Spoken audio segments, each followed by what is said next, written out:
You constantly tell yourself, I'm waking up early tomorrow. I'm starting the diet on Monday. Next week, I'll start lifting consistently. And then the time comes around when you're tired, you're stressed, overwhelmed, or you just don't feel like doing it. So you break that promise to yourself. It doesn't feel like a big deal in the moment because nobody knows that you didn't keep your word. But every time that you break a silent promise to yourself, you are teaching your subconscious mind that your word means nothing. And eventually, you just stop believing in yourself. Your subconscious mind is an automatic system that just guides you to what your conscious mind gives it. So when you start to schedule another workout, but deep down you doubt the fact that you're even gonna go, or when you tell yourself again that Monday's the day and you say, man, I've heard that or I said that so many times, or you finally set a new goal, but deep down again, you don't even trust that you're gonna follow through because you've shown yourself you don't. It is the number one way to quickly destroy your self-confidence, because confidence isn't just screaming affirmations in the mirror, or confidence isn't just having a six-pack. Your confidence is built by stacking evidence and proof that you do what you say you're going to do. The root word of confidence is to confide in, to trust in yourself. So today, I'm going to show you how you can start stacking evidence again to trust in yourself and start being more confident. The first thing that you need to do is break this false belief that you cannot be confident until you have reached XYZ result. You see this a lot in people that are looking to lose weight or make more money. I won't be confident until I get the six pack, or I can't wait until I finally fit into size 32 pants and I'll finally feel confident. Once I'm making $500,000 a year, I'll finally be confident in my life. But confidence doesn't usually come after an end result.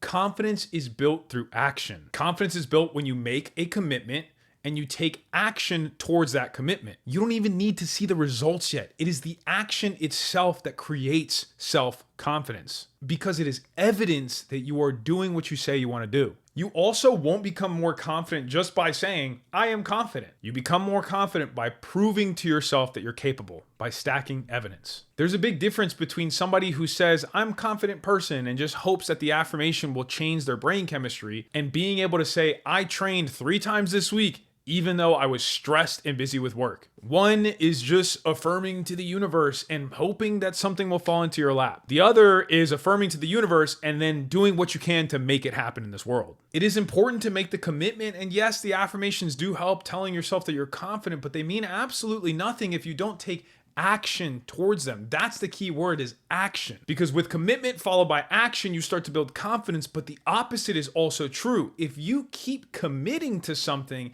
and not following through, you will destroy your confidence, because the lack of action is evidence to your mind that you are somebody who is lazy or doesn't follow through or is not consistent and doesn't show up when the things are hard. But don't worry, if you feel like you're caught in that position right now, it doesn't mean that you can't change. It just means that you have given your brain enough evidence to tip the scales in a way that just make you feel not confident. So all you have to do is start providing yourself enough evidence to start tipping the scales in the other direction so you can trust in yourself again. So let's go over 3 ways that you can start stacking this evidence in the opposite direction, tip the scales, and start having a more happy, fulfilled life because you feel so confident. First and foremost is understand that your word, the power of the tongue, is incredible. Your word is everything. So you need to learn to stop making casual promises. Even small little promises that we break stack up over time. And a lot of us will make commitments or promises based on emotion or just being in that moment. After a bad weekend of eating, or you weigh yourself and you're like, holy crap, I'm over 200 pounds.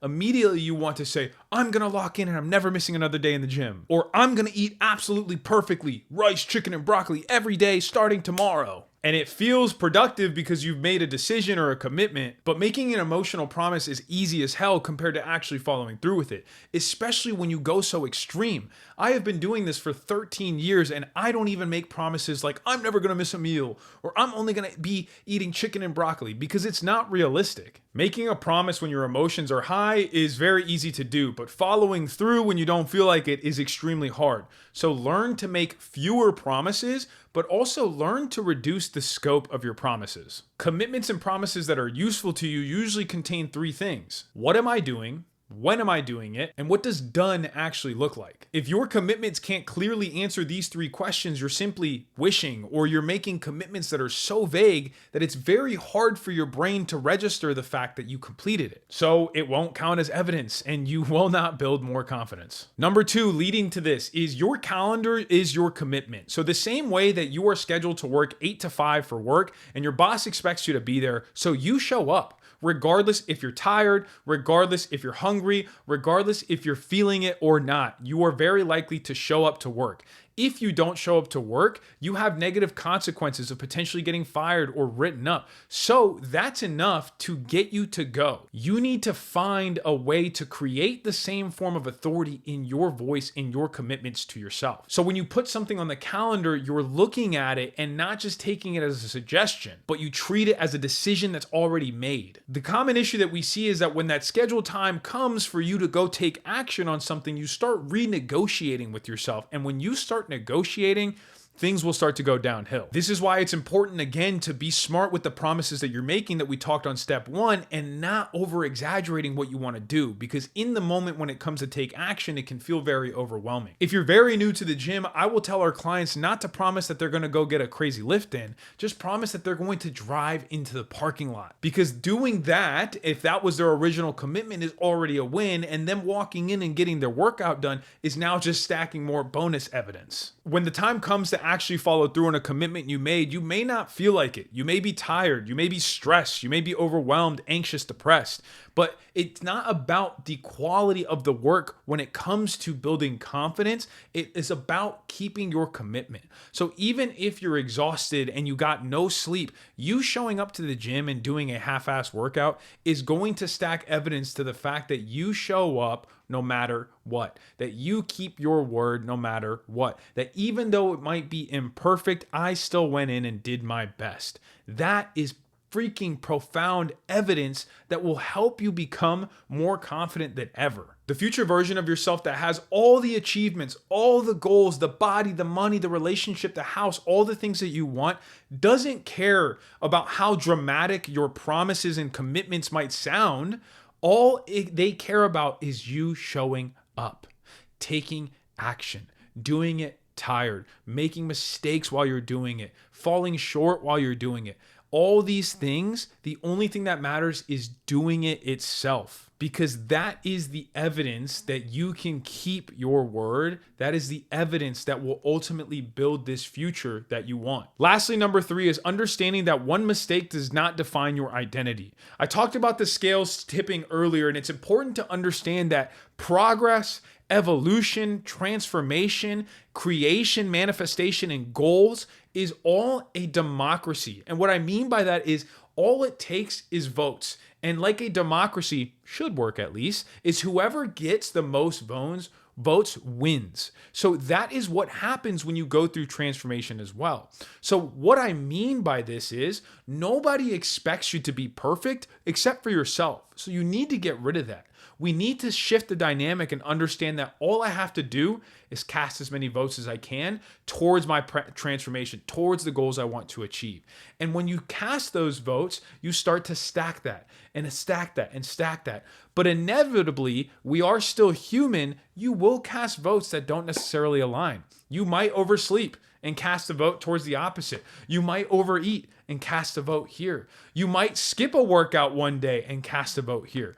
But those things do not have to define you as long as you don't let it snowball into you continuing to cast so many votes. That is most people's biggest downfalls, because they start to ruminate and start to go into self-hatred, or they just start to say, oh my God, I can't do anything right. This is just who I am.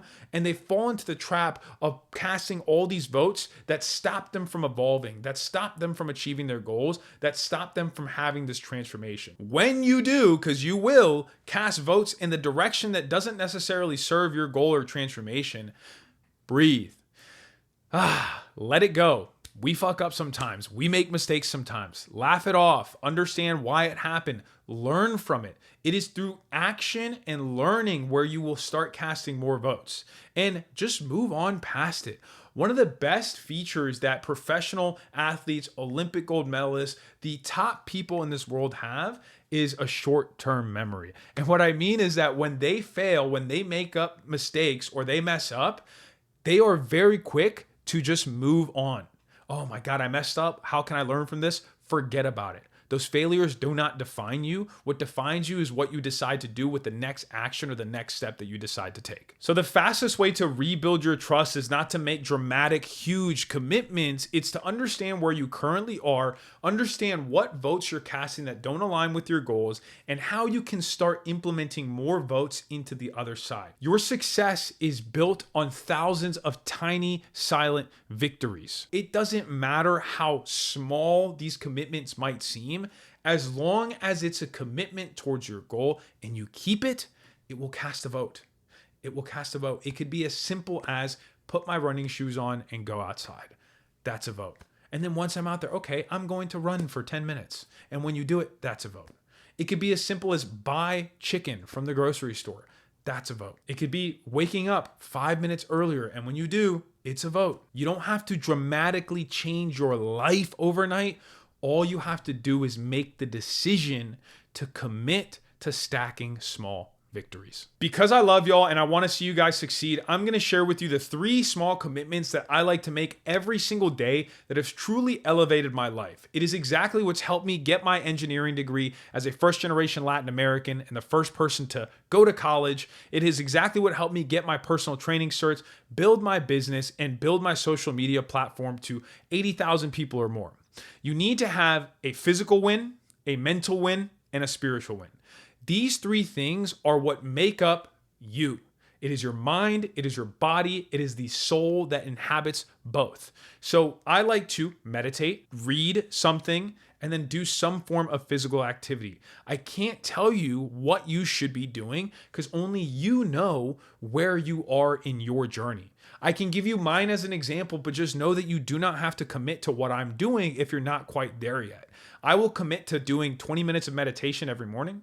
I will commit to reading 10 pages or 1 chapter of a nonfiction book every day. And I will also commit to getting my lifts in 3 days a week, getting my cardio in 6 days a week, or at bare minimum, hitting my 10,000 step goal. I'm being very vague with you on when I do these things, but you are better off giving yourself a day and time so you have more of a concrete idea of when you should be doing these things. Confidence is not something that you have to wait until you achieve XYZ thing to feel. It is something you build over time through action and stacking evidence and proof. It is built every single time that you say, I am going to do X, and you actually follow through. Not perfect follow through, not without discomfort, not without ever making a mistake, but just consistent enough follow through to start stacking your votes and proving to yourself that you can trust yourself, which is the origin of confidence. Make fewer promises, be more specific, put them on your calendar or in your planner, and then keep your promises. And eventually that confidence will start to bleed into other areas of your life and help you start to elevate different pillars as well. If you need help turning your priorities into actual commitments you can follow through, you can download our free time blocking